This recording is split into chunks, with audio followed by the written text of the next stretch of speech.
The Camry and Accord both got recalled in the last 6 months. Both for the same type of problem. Both can kill your engine while you're driving.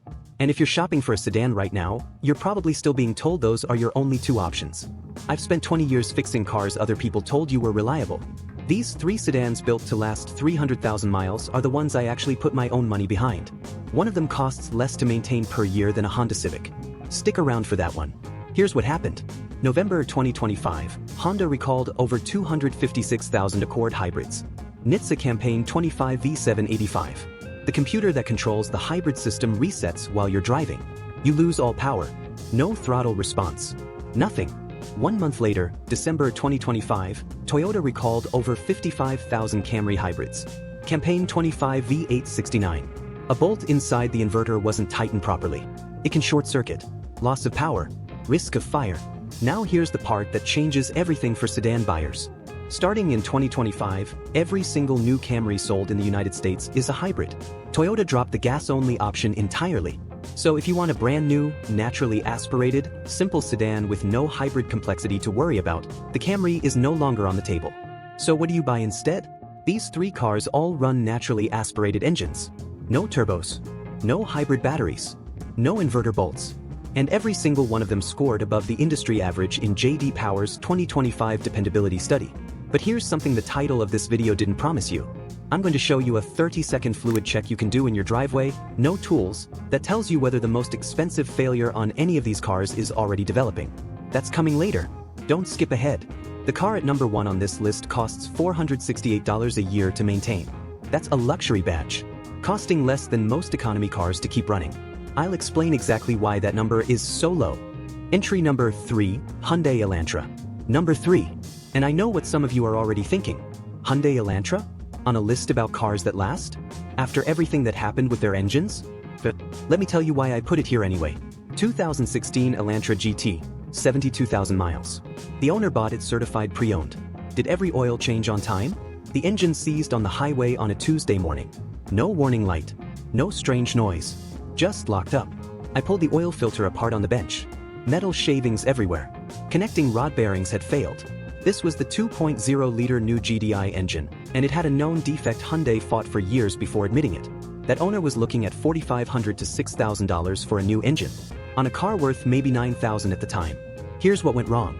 That new GDI engine used direct injection only. Fuel sprays straight into the cylinder. That's great for power and fuel economy, but it means nothing is washing the back of the intake valves. Carbon builds up. Heat increases. And in Hyundai's case, the connecting rod bearings were manufactured with metal shavings left behind from the machining process. Those shavings circulate in the oil. They eat the bearings alive from the inside. This wasn't a handful of bad cars. Hyundai settled a $1.3 billion class action covering over 2 million vehicles. 2014 through 2020 Elantras with that 2.0 GDI engine were part of it. That is one of the largest automotive settlements in history. So why is the Elantra on this list? Because the car Hyundai builds right now is a completely different engine. The 2021 and newer Elantra uses the SmartStream 2.0-liter port injection. Fuel washes the back of those intake valves every combustion cycle. The bearing manufacturing problem was corrected years ago. RepairPal gives the current Elantra a 4.5 out of 5 for reliability. Average annual maintenance, $452. That ranks 8th out of 36 compact cars. And it comes with a 10-year, 100,000-mile powertrain warranty from the factory. Now, is there still a risk? Yes, and I'm going to be straight with you about it. The 2021 and newer Elantra uses something Hyundai calls the IVT. That stands for Intelligent Variable Transmission. It's a chainbelt CVT. There's a class action lawsuit filed in September 2024 alleging sudden power loss while driving. No NHTSA recall has been issued for it. Most of the documented complaints so far have been software-related, fixed by dealer updates. But the transmission is young. Long-term durability data past 150,000 miles doesn't exist yet. If the IVT does fail, you're looking at $3,000 to $8,000 for a CVT replacement depending on the shop. That's the risk you're taking.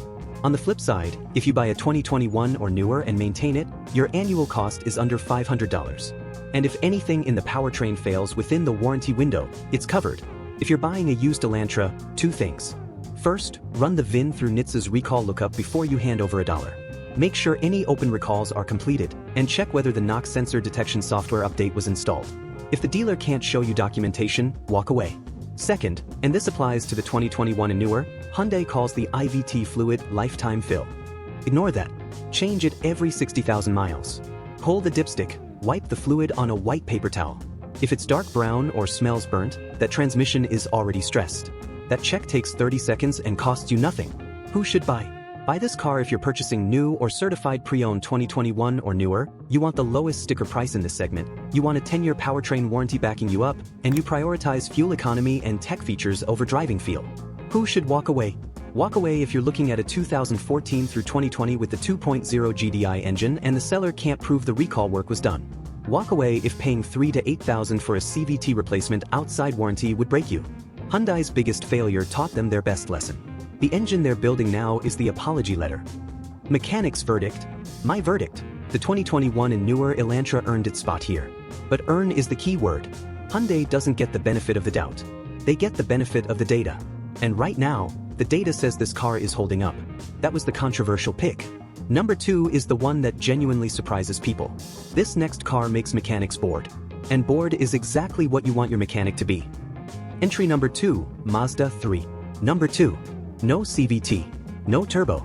No timing belt. A conventional 6-speed automatic with actual gears. And an interior that makes people ask what luxury brand this is. The Mazda 3 runs a Skyactiv G engine. Naturally aspirated. Either a 2.0 liter making 155 horsepower or a 2.5 liter making 186. Both use a timing chain that lasts the life of the engine. No 60,000 mile belt replacement. No tensioner failures. The chain runs and it keeps running. And while most of the competition moved to CVTs to squeeze out an extra mile per gallon on the window sticker, Mazda stuck with a conventional 6-speed automatic. Real gears. A torque converter. Proven technology that independent shops have been rebuilding for decades. Parts are everywhere. Knowledge is everywhere. Nothing experimental. J.D. Power's 2025 Vehicle Dependability Study ranked Mazda the number 2 mass-market brand in the entire industry. 161 problems per 100 vehicles. Toyota came in at 162. Mazda beat Toyota. Read that again. Mazda beat Toyota in dependability in 2025. That's not my opinion. That's J.D. Power's data. Last spring, a 2017 Mazda 3. 148,000 miles. Owner brought it in for brake pads. That's it. I did my standard inspection underneath because I always do. Suspension was tight. No fluid leaks. Exhaust was clean. Engine mounts were solid. Transmission shifted without a single hesitation. I changed the brake pads and sent the guy home. Charged him $180 and told him I'd see him in another 40,000 miles. That's the kind of car this is. It comes in, it leaves, and I don't think about it until the next brake job. RepairPal puts the average annual maintenance at $433. That's the lowest of the 3 cars on this list and well below the industry average of $652. The most common repair I see? Motor mounts. The Mazda 3 uses fluid-filled engine mounts, and they wear out. Replacement runs $350 to $500. Use OEM mounts. Aftermarket fluid-filled mounts from off-brand suppliers wear out in a fraction of the time. I've seen knockoffs fail at 9,000 miles. The OEM lasts 80,000 or more. If you're looking at a direct-injected Skyactiv G, carbon buildup on the intake valves is real. A walnut blast cleaning runs $250 to $500 and some shops recommend it every 50 to 75,000 miles. Plenty of owners go well past 100,000 without needing it, but it's worth knowing about. Real quick. Every week I put out a video that dealerships would rather you didn't see. The stuff I'm sharing right now? I charge $150 an hour for this kind of diagnosis in the shop. Subscribe and you get it every week for nothing. Here's your 30-second check on any used Mazda 3. Start the car. Put it in drive with your foot on the brake. If you feel a noticeable vibration through the steering wheel or the shifter at idle, that's a worn motor mount. It's not dangerous, but it tells you maintenance was deferred. Use it as a negotiating tool.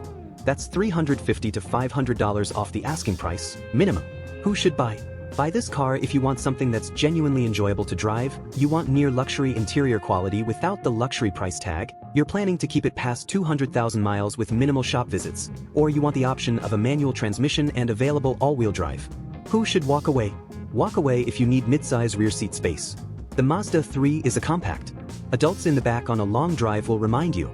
Walk away if road noise on the highway bothers you, because this car is louder than a Camry at 70 miles per hour.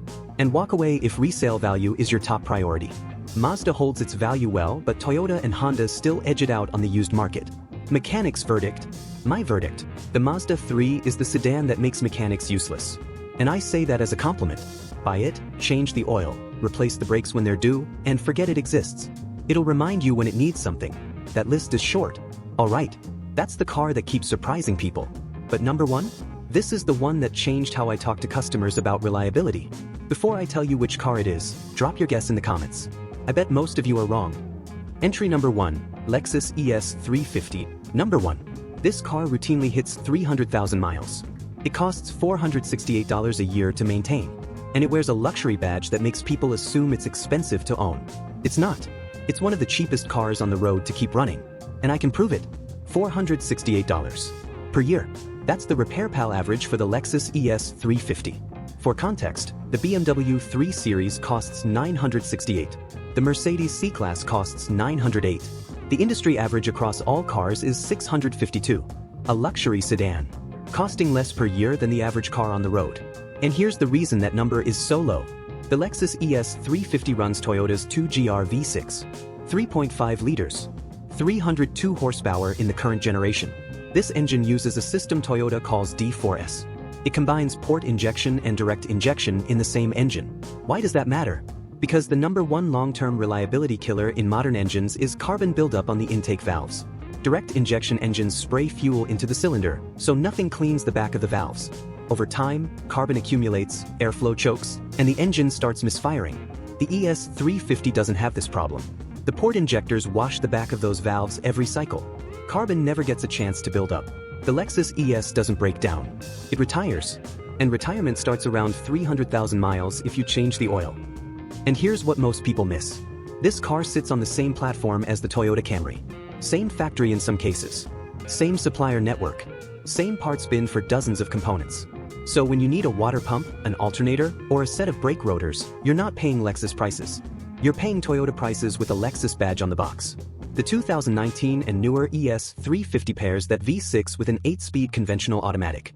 No CVT, just real gears. A transmission architecture that's been refined for decades. Earlier this year, 2014 ES 350. 247,000 miles. Owner brought it in because he heard a faint ticking from the front of the engine at cold start. That was the timing cover gasket starting to weep.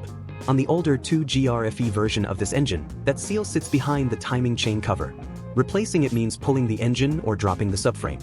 I quoted him $4,500 in labor. The gasket itself? About $60. But here's the thing. That was his first major repair. In 10 years.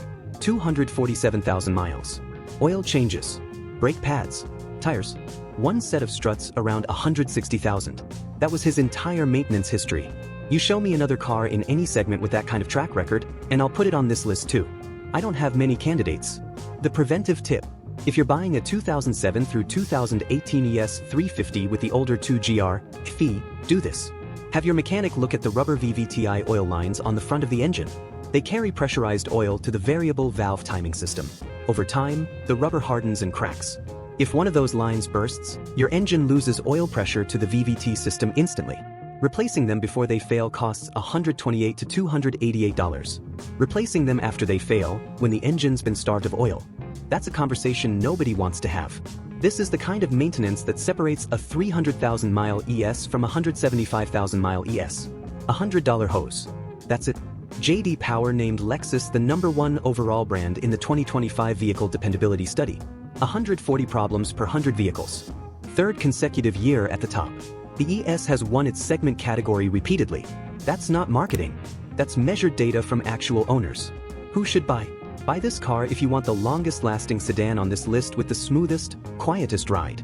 Buy it if you're keeping it 10+ years and 200,000+ miles. Buy it if you want Toyota reliability with a better interior, better sound deadening, and a V6 that'll still be running when the body panels get tired. Who should walk away? Walk away if you want a car that's fun to throw into corners. The ES rides like a couch and it drives like one too. Walk away if the purchase price is a deal breaker, because even used ES 350s hold their value and carry a premium over the Camry. And walk away if that $4,500 timing cover job at high mileage scares you, because on the older engines, that's the one big bill coming eventually. This is the car I'd buy for my mother and never think about again. And I'd sleep fine. My verdict: the Lexus ES 350 is the best kept secret in the used sedan market. Luxury buyers don't want them because they're not sporty. Economy buyers don't look at them because of the badge. And the people who actually own them? They're quietly putting 300,000 miles on the clock and spending less per year than most Civic owners. Those are 3 sedans that skip the hybrid complexity, skip the turbos, skip the CVTs, and just work. While the Camry and Accord are sorting out recall campaigns, these 3 are doing what they were built to do. Running. You know more right now about what actually lasts than 90% of buyers walking onto a lot this weekend. Next time a salesman tells you the Camry is your only option, you've got 3 reasons to disagree. Now, these 3 cars are built to last. But if you're on a tight budget and you need something even cheaper that most people overlook entirely, I made a video on 3 cheap cars that everyone ignores. Reliable, dirt cheap to maintain, and sitting on lots right now because nobody's paying attention. That video is right here. It's the logical next step after this one. 20 years of turning wrenches. Take it or leave it. I'll see you in the next one.